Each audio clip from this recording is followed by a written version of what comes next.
Okay, let's talk about bones, sutures, and landmarks of the skull and answer the what questions. What are the bones, sutures, and landmarks of the skull, and what are the cranial fossae? Hello, everyone. My name is Dr. Morton, and I'm the noted anatomist. Okay, so the skull is an Old Norse word that means skalli, or a bald head. So here we have a bald head, and we have a skull, and yeah, they both look bald.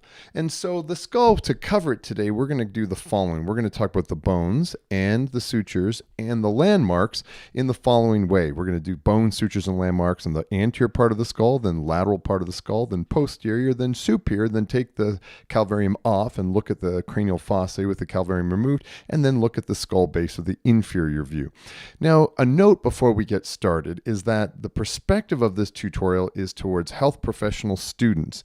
And so it's to the clinical relevance of each of these are the major structures. So if this is for like an advanced anatomy class with every single foramina, every single suture, I'm not be covering all of them, but I'm still covering a lot of them. So sit down, get comfortable, get yourself some hot chocolate, and let's get started. So we're going to first do the anterior view of the skull and talk about first the bones. Well, the frontal bone is located here. It's the part of the forehead because frontal is Latin for forehead, above the eyebrows. And so right there is where the frontal bone is located.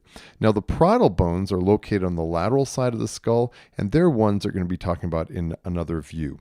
The sphenoid bone you can find in the lateral part of the skull behind the orbit and also within the orbit, but superficially the sphenoid bone is felt right behind the orbit, and it's actually what most people say they massage their temples. That's actually the sphenoid bone.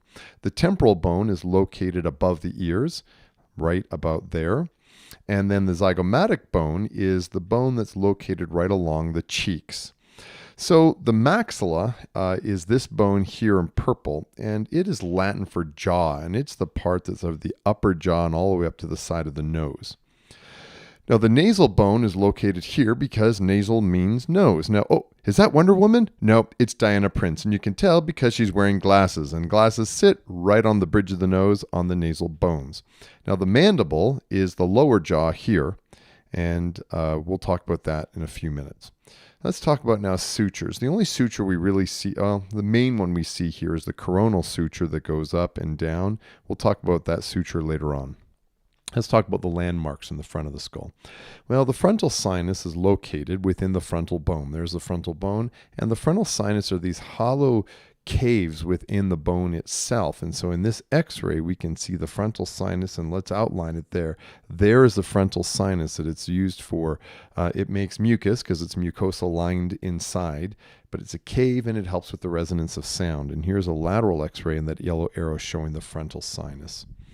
Now, the supraorbital margin gets its name because supra means above and orbital means above the orbit. There's that margin above. It's the part that's right below your eyebrow, supraorbital margin. Now, in the supraorbital margin, there is a supraorbital notch. Now, sometimes it's a notch and sometimes it's a foramen, so supraorbital notch or foramen, and it traverses the following: the supraorbital artery on way to the front of the scalp, and the supraorbital nerve, which is also giving innervation to the front of the scalp. We take this section, now we're going to take and do this different view, and there's what's a structure called the supraorbital fissure, and then there's an infraorbital fissure, and then there is the optic canal. So let's do that again. So there's optic canal, superior orbital fissure, inferior orbital fissure, and we're going to now superimpose and blow that up. And let's talk about what's inside each of these. So the optic canal, superior orbital fissure, inferior orbital fissure. Now the optic canal contains cranial nerve 2, or the optic nerve that goes from the retina for vision. It also contains the ophthalmic artery that supplies the orbit and arises from the internal carotid artery. There's our superior orbital fissure that contains the superior ophthalmic vein, and then the following 4 cranial nerves, 3, 4, 5, and 6. Now, I did it in that order because it's easy to remember numerical order, 3, 4, 5, 6. Specifically, V1 of trigeminal. V2 and V3 do not go through here. Now, this is an oversimplification because supraorbital fissure actually looks like this, where there's cranial nerve 3 in upper and lower division, cranial nerve 4, which is above 3, cranial nerve 5, which has a lacrimal frontal and nasal ciliary branch, V1, and then cranial nerve 6 down at the bottom. But because if we take a look at the size of the supraorbital fissure, it's just a couple of inches. So unless you go into eye surgery, this has been my experience is sufficient to know supraorbital fissure, that superior ophthalmic vein, 3, 4, V1, and 6. Now the inferior orbital fissure is the inferior ophthalmic vein, cranial nerve V-2, the infraorbital nerve, and then our infraorbital artery and vein.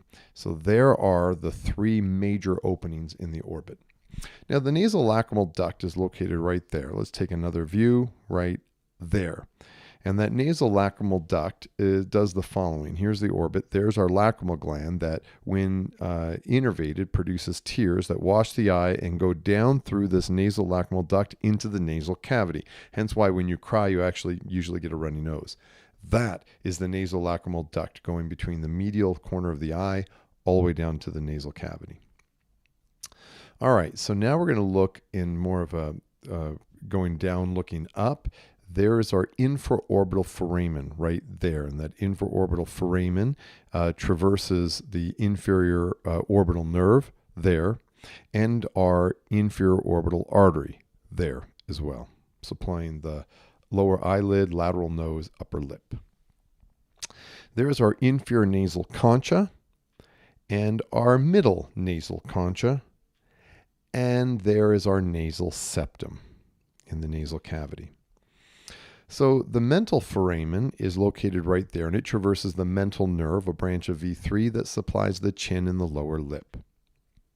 And then there's our mental symphysis, and there's a little notch in the mental symphysis, which is usually what gives that little dimpled chin, as you see in John Travolta.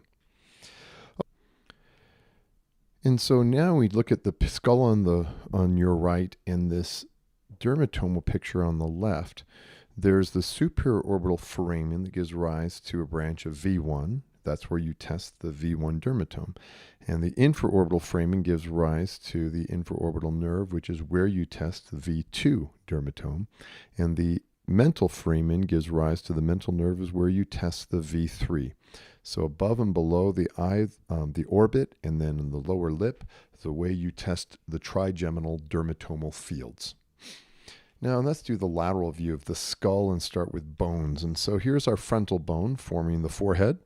And then there's our parietal bone. And the word parietal is Latin for wall because it forms the wall of the cranial vault. And where do you see this term parietal? Well, the parietal pleura, which is the mesothelial lining of the wall of the lungs, or the parietal pericardium, which is the mesothelial lining of the wall of the heart. So whenever you see the word parietal, like parietal peritoneum, parietal bone, it means the wall. Sphenoid bone located here, it forms right behind the orbit. And then the temporal bone, which is located right there in this salmon color. And temporal means time, because if you're to add the ear onto that, that's where gray hair usually comes. And so what happens is when you take a look at the bone underneath where usually gray is why it's called the temporal bone. The zygomatic bone is located here, where that word zygomatic means to yoke or bring together. I'll talk about why that's the case in a minute. And then here's our maxilla, which is the bone of the upper jaw. And then the nasal bone, which is at the bridge of the nose. And then there's our lacrimal bone, which is right inside the medial wall of the orbit. It gets its name because it's part of the nasal lacrimal duct, and lacrimation means to tear. That's where you're draining the tears. And then there's our mandible. Now the term mandible is Latin to chew. And it gets that name because the mandible is what is responsible for this mastication movement of the jaw. And then there's our occipital bone, and the occipital bone is Latin for the back of the skull because occiput is the back of the skull. Now let's talk about the sutures from a lateral view. So the coronal suture is first, and the coronal suture is between the parietal and frontal bones right there. Shing! There's our coronal suture. And it gets its name because the word coronal is Latin for a crown of garland, and you can see where that crown of garland is located, and you look at the Suture, that's why it's called the coronal suture, because it is courses like a crown of garland. Now, the squamous suture or squamosal suture is between parietal and temporal bones right there on the squamous part of the temporal bone. And then the lambdoid suture is between parietal and occipital bones right there is our lambdoid suture. Now, the pterion is it's a significant little suture between parietal, frontal, sphenoid, and temporal bones. And it means wing because it forms on the lateral part of the greater wing of that sphenoid bone located right there. Now, clinically, it's important because if injured, for example, like hitting the head against the side of the car window when you're in a car accident, or in Canada, like a slap shot of a puck right into the side of the temple, if you're not wearing a helmet, because what happens is deep to the pterion is an important artery. So here in the infratemporal fossa is the external carotid artery that gives rise to the maxillary artery that gives rise to an artery called the middle meningeal artery coursing through that foramen spinosum.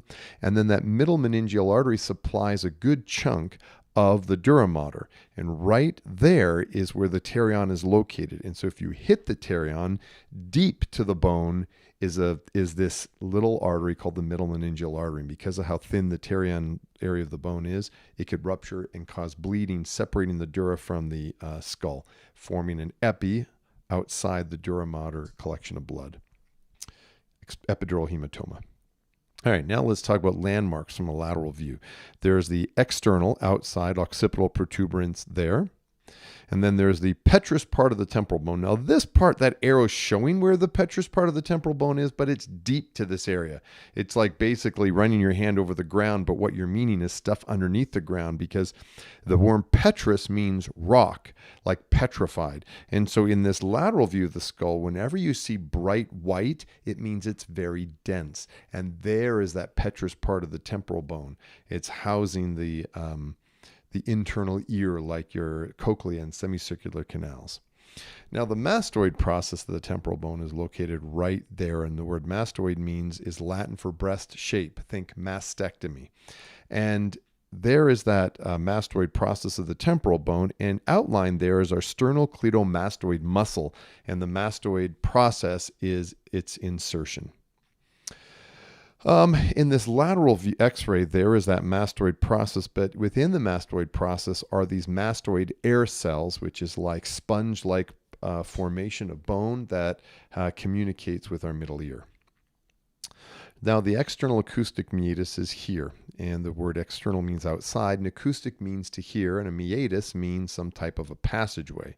And so that external acoustic meatus is right there, the opening to the outside of the ear, where people used to put Q-tips. And I was going to make a whole thing about ear. Just be careful, don't poke your eardrum with it. Because when you look inside the external acoustic meatus right there, deep inside is the tympanic membrane, also known as your eardrum. Now, the zygomatic arch is formed by the zygomatic bone and its union to the zygomatic process of the temporal bone, and together they yoke together to make the zygomatic arch, hence the word zygote. If you think of that from embryology, where a zygote is the union of a sperm and an egg, zygomatic arch is the union between the zygomatic bone and this temporal bone. And it's located right there. And so that zygomatic arch all along here forms as an attachment for the masseter muscle, which courses down to the mandible, as well as deep to the zygomatic arch. This temporalis muscle goes deep and attaches to the coronoid process of the mandible. The nasolacrimal duct from a lateral view is located right there to drain tears into the nasal cavity. And then the ramus of the mandible, that word ramus means a branch. It's all along there, and that's where the masseter muscle attaches, all along the ramus of the mandible. And then the coronoid process located right there is where the temporalis muscle inserts to allow it to elevate both the masseter and temporalis to masticate. And then there's our mandibular condyle right there, which allows for this type of chewing motion. And then there is our mandibular notch. Okay, now the skull from a posterior view, and we'll start with bones. So the parietal bones are located right there on the side of the skull. Then the occipital bone is the back of the skull. and then the temporal bone, which is the side of the skull. And now let's talk about sutures. So the lambdoid suture is located between parietal and occipital bones, and it's located here. And that lambdoid suture gets its name because the word lambda is a Greek alpha, like that symbol lambda is the Greek alphabet that looks like this, that upside down V, which looks just like that lambdoid suture. The sagittal suture is between adjacent parietal bones right there. Shing! So let's now talk about landmarks. So the external occipital protuberance is there and coming off, and protuberance means a lump or a swelling because that's what it is. Now the superior nuchal line is located all along there, where the word nuchal means the nape of the neck. And if you have a superior nuchal line, you must have an inferior nuchal line, which is located right there. And both superior and inferior nuchal lines are for muscle attachment. Now the occipital condyles are there, occipital for occipital bone, and condyles, which means a knuckle or knob. And these occipital condyles located right there articulate with the C1 vertebra, also known as the atlas, that allows for the yes, up and down motion. The mastoid process is located there from a posterior view. And now let's talk about the skull from a superior view and start with bones. The frontal bone forming the forehead in blue, the parietal bones in green forming the major wall of the cranium, and the occipital bone in purple forming the back. And so for sutures, the first suture is the coronal suture between frontal and parietal bones located right there. There's our coronal suture in the coronal plane. Then the sagittal suture is located between adjacent parietal bones right there. Shing! And it's called the sagittal suture because if you remember in introductory anatomy, that plane that divides a structure into equal left and right portions is a sagittal plane or a sagittal section. Hence why that is the sagittal suture, because it courses in that sagittal plane. All right, now the lambdoid suture is between parietal bones and occipital bone right there, and you can see from the superior view, making that lambda symbol. Okay, here's a lateral view of the skull. We're going to do this, shing, and separate this calvarium and take the calvarium and look inside at the cranial fossa, or the base of the skull internally, and that's the cranial fossa. And so we're going to talk about the bones first. So the frontal bone in blue is the very front of the skull, and then in green is the ethmoid bone, and the term ethmoid is Greek for a sieve or a strainer, like to make spaghetti, because take a look, you make spaghetti of that, you can almost imagine using the ethmoid bone to drain spaghetti. Now the sphenoid bone is located here. I said bones, it should just say bone. There's our sphenoid bone, and it is Latin for wedge, because this bone is wedged right in the middle of the skull where so many other bones articulate with it. It also looks like a butterfly. And then parietal bones are in the lateral part of the skull. And then the temporal bones form a big portion of the middle cranial fossa, and that what I've shown there, a good chunk of that is the petrous part of the temporal bone. The squamous part's on the outside. And then the occipital bone, which I have bones, it should say bone. I mean, I get my plurals and singulars mixed up, sorry. And I've made this video 1,000 times already. It's supposed to be posted on Friday and it's Saturday. I'm going with it. All right, so now let's talk about the landmarks. And so the orbital plate is this part of the anterior cranial fossa in the frontal bone right there. And if you were to crack through that, you get the orbit, also the extraocular muscles in the globe. Now the groove for the superior sagittal sinus is right there. The superior sagittal sinus is a dural venous sinus that anteriorly drains down, or it could be blood is coursing in either direction, but the groove is for the part of the superior sagittal sinus, just the anterior part. Then there's the cribriform foramina. Now that's the cribriform foramina. The term cribriform is Latin for sieve-like or riddled with small holes. And so it is because in this lateral wall of the nasal cavity, these olfactory nerves coming from that superior nasal concha here ascend up, and then they go through all these little holes, the cribriform foramina, and the olfactory nerves synapse in the olfactory bulb, which then goes out to the brain. Now the crista galli is located right there, and crista galli is Latin for the crest of the rooster.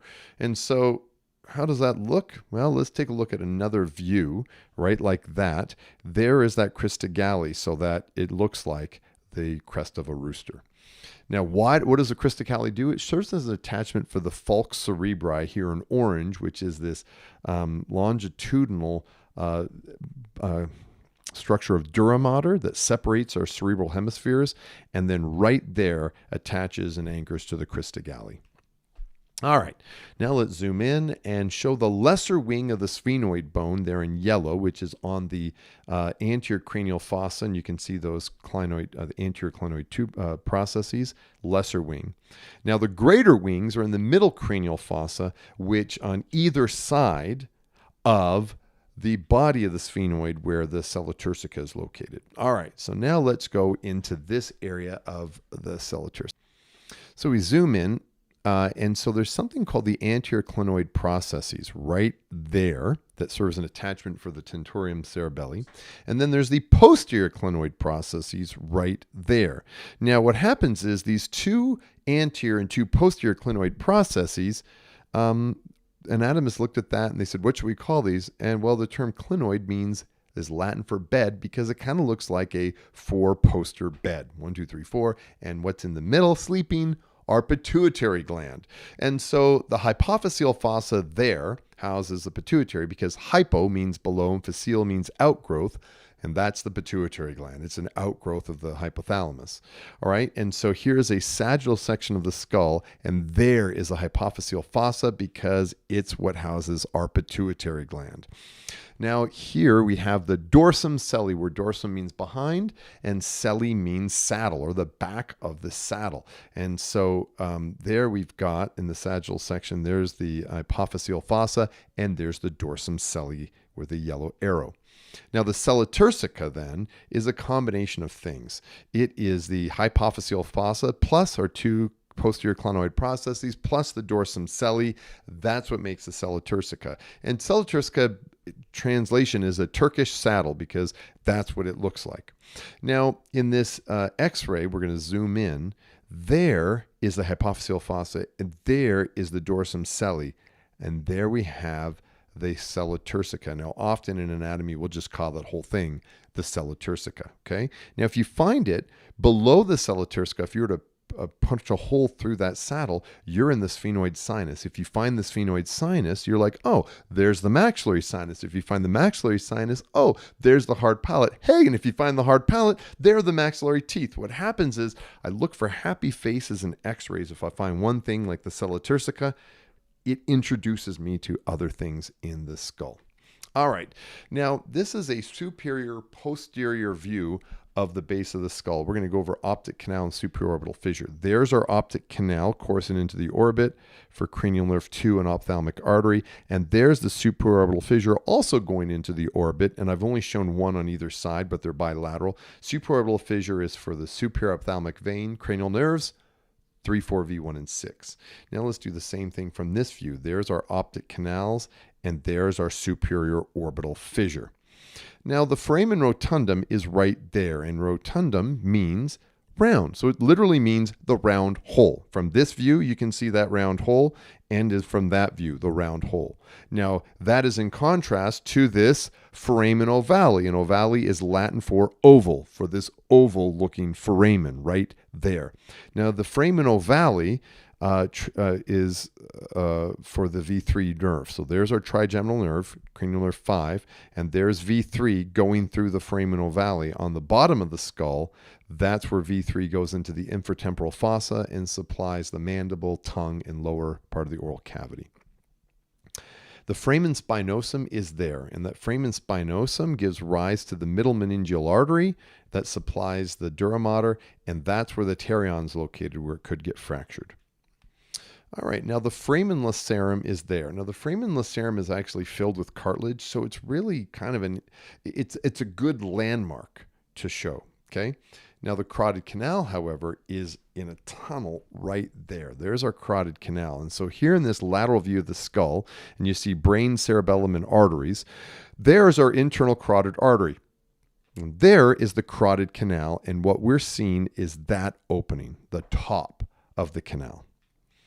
Now, the lesser and greater petrosal hyati. So here we're zooming in. There's the Foraminal Valley and the Foramen Lacerum as landmarks.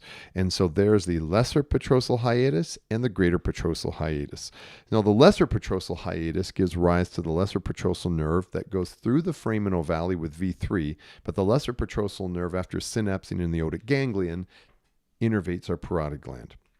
Now, the greater petrosal hiatus, which a hiatus is an opening, gives rise to the greater petrosal nerve that traverses kind of through that foramen lacerum, synapses in the pterygopalatine ganglion, and then innervates the lacrimal and nasal palatal glands to make your eyes water and mucus to give you moist mucous membranes. There's our greater and lesser petrosal hiatus. Now, the internal acoustic meatus is right there. Internal means inside, and acoustic means to hear. And so there we've got this coronal section again. There's our internal acoustic meatus with cranial nerve 7 and 8 going into our internal ear for the cochlea and semicircular canals for cranial nerve 8.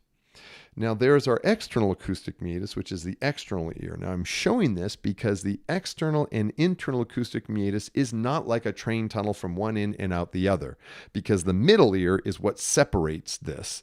Well, the internal ear as well, but basically that middle ear. So it goes external ear, middle ear with the malleus incus and stapes, and internal ear, the cochlea and semicircular canals.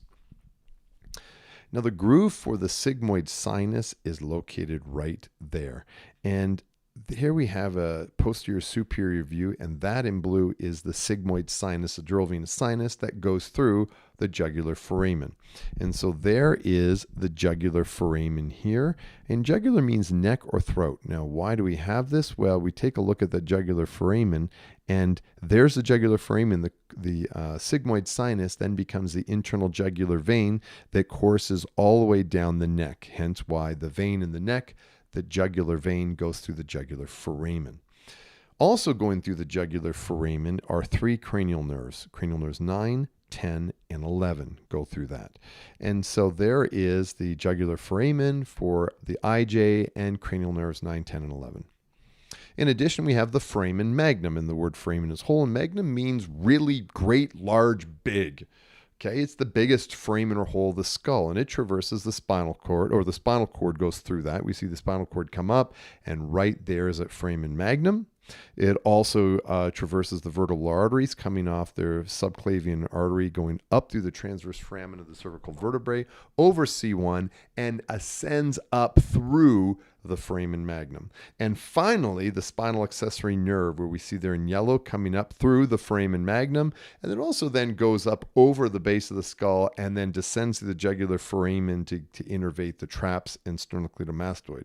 But for this moment, the spinal accessory nerve there traverses the foramen magnum. All right, now the hypoglossal canal is located right there. Now, why is it called hypoglossal canal? Well, if we zoom in, here we have the spinal cord and the foramen magnum, but off of the medulla spinal cord, it's actually from the medulla, we got this hypoglossal nerve, okay? And this hypoglossal nerve is going to then traverse right there, that hypoglossal canal, and then right there, that hypoglossal nerve courses all the way up below the tongue. So the nerve that goes below the tongue, because this prefix hypo means under and glossal means tongue. And so it's called the hypoglossal canal because it is the canal that gives rise to the nerve that goes under the tongue. I'm going to do a bit of a tangent here. So when I first took anatomy a little while ago, in January 1995, was the very first time I took anatomy. In my very first lab, we learned the skull. And I remember when I'm looking at pictures of the skull, I remember thinking, this just looks like a bone that someone shot with a machine gun and said, hey, why don't you learn all those holes?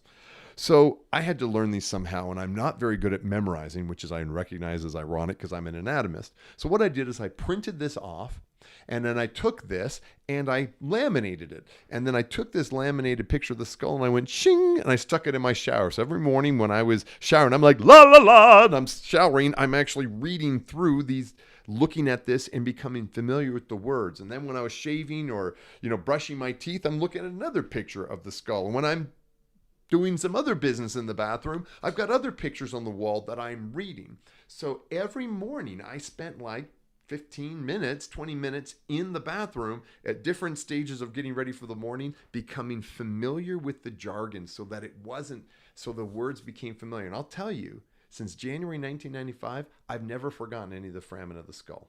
And it's kind of funny, this picture, which of course these are not my bathroom from college, but just like my roommates, there's never toilet paper in there. All right, so now let's continue off the tangent and let's continue and let's show the cranial base. And so the cranial base, which is the inferior view of the skull, let's start with the bones. So there's our frontal bones, which you just see a little bit of, but then there's the zygomatic bones of the cheek from the bottom. And I should note that the mandible is removed from this image. And then the maxilla that not only forms the upper part of the jaw, it also forms part of the hard palate. The other part of the hard palate is formed by the palatine bones there on the back of the hard palate. So if you run your tongue over the roof of your mouth, the hard part is the hard part, and then the clucky thing at the back, that's your soft palate. The vomer bone is here. It's at the very back of the nasal septum. So in this picture right there, I've outlined the nasal septum, and the vomer bone is the back part. And it gets its name because vomer is Latin for plowshare. So when we now take a look, shing, we see that a plowshare blade looks just like the vomer bone, hence the name. Now the sphenoid bone forms part of the base of the skull there in yellow. And then the parietal bones you can see forming part of the wall. And then the temporal bones, a good chunk of them forming the base of the skull, as well as our occipital bone. Okay? So some of the landmarks, well, let's zoom in. There's the incisive foramen there that gives rise to the incisive nerve that supplies part of the hard palate. Now the incisive nerve and arteries are formed by our nasopalatine nerve and sphenopalatine artery that come together at the incisive foramen, becoming the incisive nerve and artery, and they supply part of the anterior portion of the hard palate. That's a picture that I drew in grad school like 20 years ago.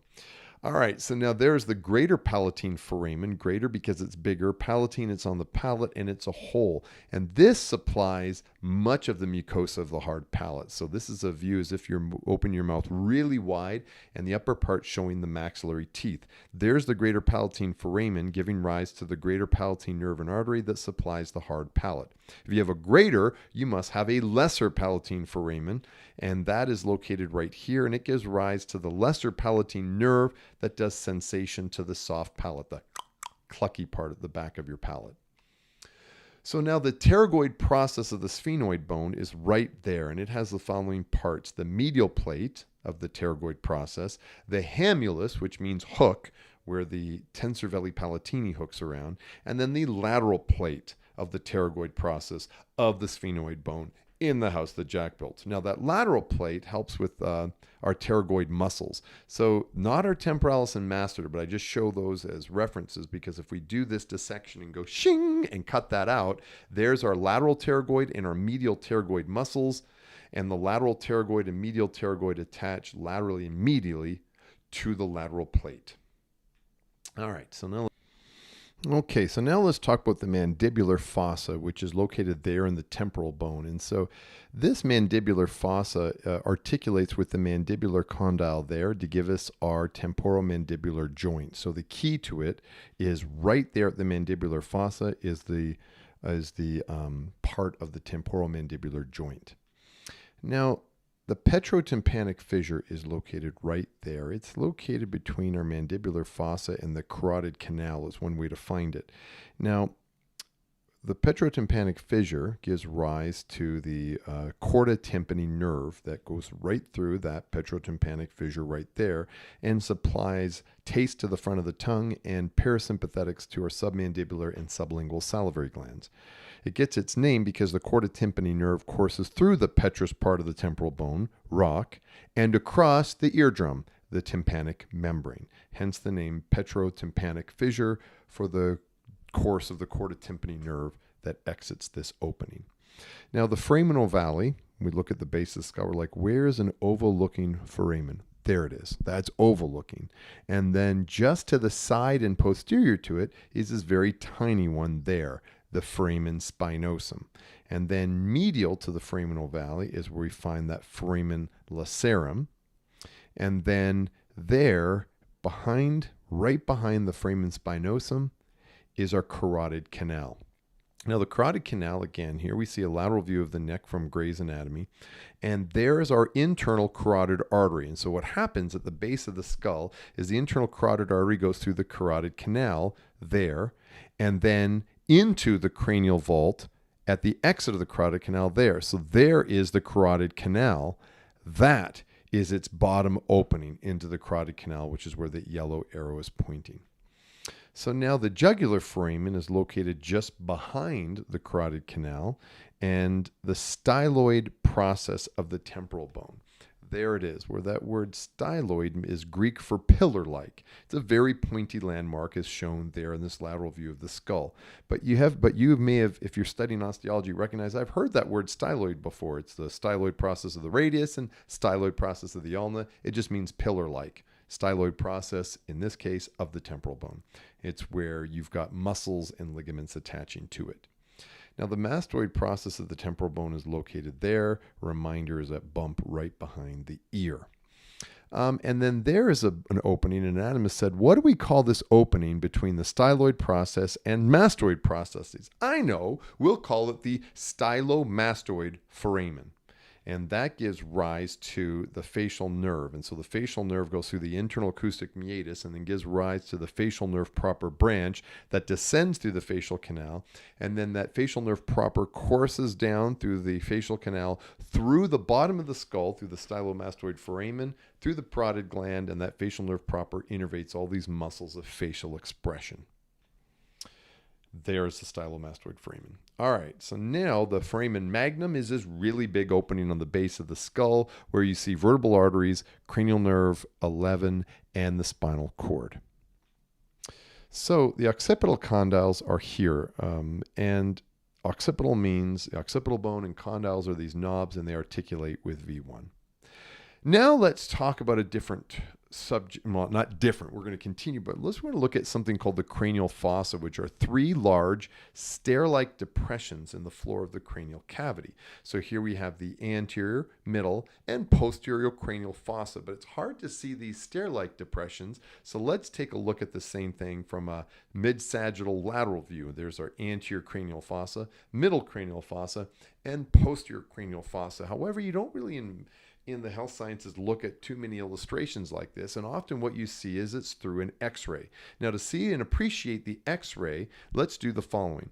Let's take a look, and I'm going to draw horizontal lines, from the floor of each of these three fossae, okay? And then what we're going to do is with an x-ray, which flattens everything. So let's just take this image and go, yeah.